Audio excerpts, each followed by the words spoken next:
کہ ایسا نہ ہو کہ پبلک ریئیکشن ان کے خلاف کہیں نہ آ جائے اور ان کی دوستی پہ کچھ اثر نہ پڑے۔ اسی وجہ سے ابھی ان کو ایک کلیئر میسج ملا ہے کہ اپنے معاملات ٹھیک کریے، اور آپ دیکھ رہے ہیں کہ مسلسل اسحاق ڈار ایوان صدر اور وزیر اعظم ہاؤس کے درمیان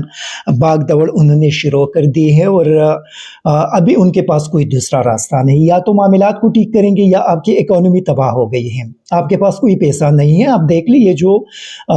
$7 بلین آپ کے پاس اگر رہ گئے ہیں تو یہ تو سعودی عرب، چائنا اور UAE کے ہیں، تو کیا آپ اس کو اپنے ضرورت کے لیے، تجارت کے لیے استعمال کر سکتے ہیں؟ یا جو پرائیویٹ بینکس کے اندر پڑے ہیں کیا اس کو آپ استعمال کر سکتے ہیں؟ وہ تقریباً $6 بلین ہیں۔ تو پاکستان ایک بڑی مشکل صورتحال کے اندر PDM نے دھکیل دیا ہے، اور ایک بہت مشکل قسم کی صورتحال بن گئی ہے۔ اور آپ کو میں مولانا فضل الرحمان کا ایک بیان ہے وہ پڑھ کے سناتا ہوں، آپ کو اندازہ ہو جائے گا۔ کہتی ہے کہ جمعیت علماء اسلام کے سربراہ فضل الرحمان نے فوج کے غیر جانبدار رہنے کے فیصلے پر تنقید کرتے ہوئے کہا کہ جب اس سے پہلے آپ جانبدار تھے تو کیا یہ آپ کا اختیار تھا کہ جب چاہے مارشاء اللہ لگائے، اپنی حکومت بنائے، دھاندلی کرے، اور جب چاہے نیوٹرل بن جائے؟ چونکہ فوج نے ان کو کلیئر کٹ کہا ہے کہ پاکستان مزید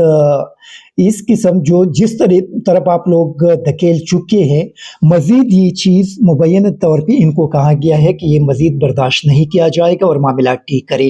ابھی مولانا چیخ رہے ہیں، جو پاکستانی ماؤں بہنوں کو وہ گالیاں دے رہے تھے، ان کا یہ خیال تھا کہ ان کی مرضی ہے کہ وہ پاکستان کو جہاں پہ لے کر جانا چاہے، جہاں پہ پاکستان کو تباہ کرے، یہ فضل الرحمان کی اور شہباز شریف کی اور زرداری کا اختیار ہے۔ لیکن بابا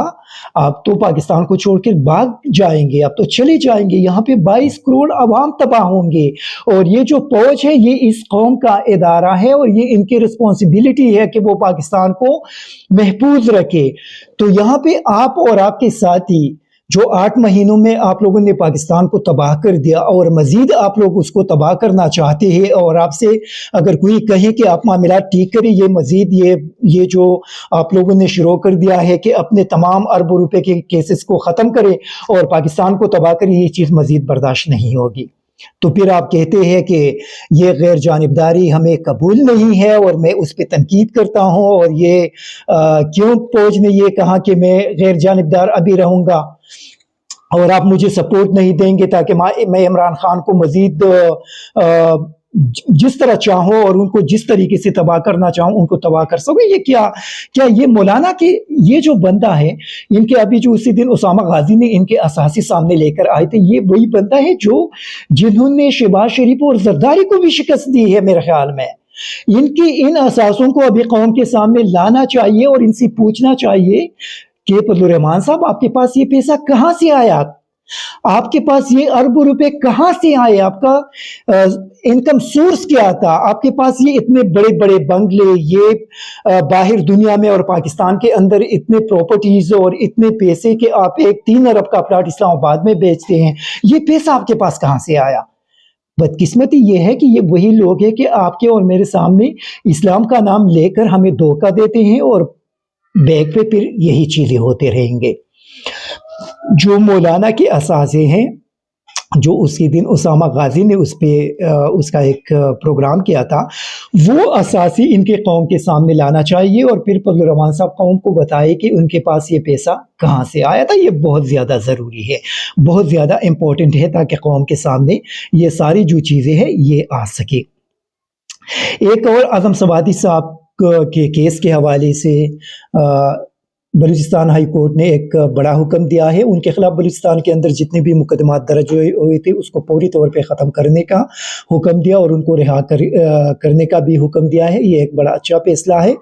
اور میرے خیال میں دیکھیں ہم پہلے سے بھی یہی بات کرتے تھے کہ اعظم سوادی کے ساتھ بہت بڑا ظلم ہوا ہے، اور یہ جو ظلم ان کے ساتھ ہوا ہے یہ ابھی عدلیہ کی ذمہ داری ہے کہ ان کو انصاف دے۔ تو یہ ایک بڑا اچھا فیصلہ ہے، اور میرے خیال میں سندھ کے اندر ان کے خلاف جو مقدمات درج ہوئی ہے اس پہ بھی سندھ کے اندر سندھ ہائی کورٹ کو ایکشن لینا چاہیے، اور وہاں بھی جن لوگوں نے ان کے خلاف مقدمات درج کی ہے ان کے خلاف کارروائی کرنی چاہیے۔ ایک اور خبر راجہ ریاض کے حوالے سے ہے۔ اظہر صدیق صاحب نے ان کے حوالے سے ایک کیس لاہور ہائی کورٹ کے اندر دائر کیا اور اس کی آج سماعت ہوئی. اظہر صاحب نے ان کے حوالے سے جو موقف اپنایا ہے کہ وہ ان کا تعلق چونکہ تحریک انصاف سے ہے، اسی وجہ سے وہ اپوزیشن لیڈر نہیں بن سکتا، اور ان کے جو تقرری ہے اس کو کالعدم قرار دیا جائے، کیونکہ وہ اس مقصد کے لیے اپوزیشن لیڈر بنایا گیا تھا کہ وزیراعظم، نیب چیئرمین اور باقی جتنی بھی چیزیں اپوزیشن لیڈر سے ریلیٹڈ ہوں اسی کو اس میں ان کو تھوڑا سا فیسیلیٹیٹ کرے اور وہ ساری چیزیں اپنی مرضی سے کرے، اور وہ آپ لوگوں نے دیکھ بھی لیا. اور یہ ایک بڑا عجیب قسم کا ڈیولپمنٹ تھا کہ کس طرح ایک مطلب جو لوٹا ہے اس کو آپ لے جا کر وہاں پہ اپوزیشن لیڈر بنائیں گے، اور اس کی وجہ سے جو پارلیمان کا وقار ہے اس کو بھی کافی بڑا نقصان پہنچا. یقینی طور پہ اگر آپ دیکھ لیں تو مطلب پاکستانی تاریخ میں پہلے ایسا شاید کبھی نہیں ہوا جو اس مرتبہ یہ ساری چیزیں ہو گئی ہے. سعودی عرب اور چین کے درمیان ایک تقریباً 30 ارب ڈالر کے مختلف معاہدے ہو گئے ہیں، اور چین کے صدر اس وقت سعودی عرب میں ہیں. یہ بہت بڑا ڈیولپمنٹ ہے، کیونکہ سعودی عرب یہ ایک بہت بڑا پالیسی شفٹ ہے، اور سعودی عرب امریکہ سے نکل کر چائنا کی طرف چلی گئی ہیں، مطلب ان کی جو پالیسی ہے ادھر شفٹ ہو گئی ہے. تو یہ بہت بڑا ڈیولپمنٹ ہے، کیونکہ چائنا ابھی مڈل ایسٹ کے اندر ساری چیزوں کو کنٹرول کر سکیں گے، اور یہ میرے خیال میں امریکہ کے لیے بہت بری خبر ہے، کیونکہ امریکہ کی جو اثر رسوخ ہے وہ اثر رسوخ ختم ہو جائیں گے، اور چائنا کا جو اثر رسوخ ہے وہ گلف کنٹریز کے اندر اور بھی بڑھ جائیں گے، کیونکہ آج وہاں پہ مصر کے صدر ہے، اسی طرح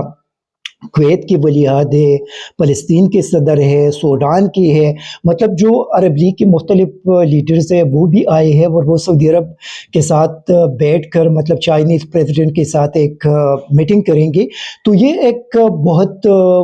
بڑا ڈیولپمنٹ ہے مڈل ایسٹ کے اندر، یہ بہت بڑا ڈیولپمنٹ ہے. اور ساتھ ساتھ میرے خیال میں پاکستان کی جو سیاسی صورتحال ہے اس میں بھی بڑی تیزی کے ساتھ تبدیلی آ رہی ہے، اور 20 دسمبر تک ٹائم بڑا امپورٹنٹ ہے. 20 دسمبر تک تقریباً یہ جو سارے فیصلے ہیں یہ ہو جائیں گے، لیکن جو سامنے آ رہا ہے کہ اسٹیبلشمنٹ، نئی جو اسٹیبلشمنٹ ہے انہوں نے معاملات کو درست سمت میں لے جانے کے طرف اقدامات بظاہر شروع کر دی ہیں، اور یہ میرے خیال میں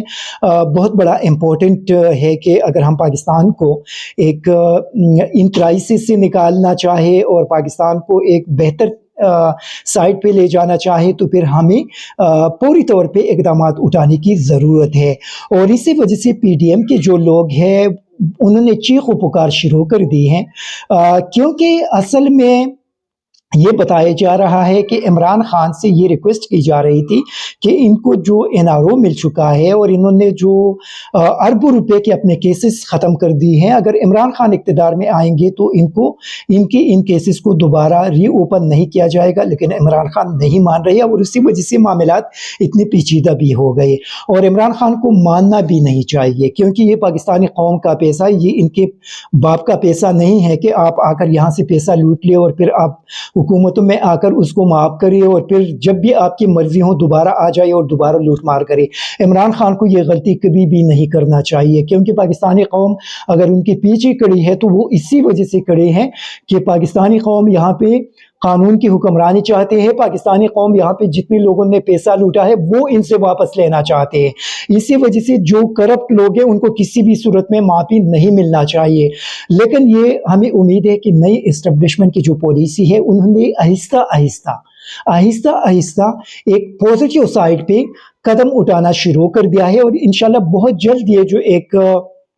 کرائسس شروع ہو گئی تھی اس سے پاکستان نکل آ جائے گا. اور ہمیں یہ بھی امید ہے کہ انشاءاللہ جن لوگوں کے ساتھ بھی انصافی ہوئی ہے اور اس کے اندر جتنے بھی لوگ ملوث ہیں ان کو سزا بھی دی جائے گی اور ان کو عبرت کا نشانہ بھی بنایا جائے گا. اور اسی وجہ سے ہم کہتے ہیں کہ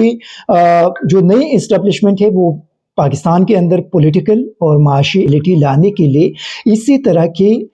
ایسے اقدامات کرے جو قوم کو نظر آ جائے. Thank you very much. ISTV Pakistan کو سبسکرائب کریں اور بیل آئیکن کو دبائیں مزید ویڈیو اور اپڈیٹس کے لیے.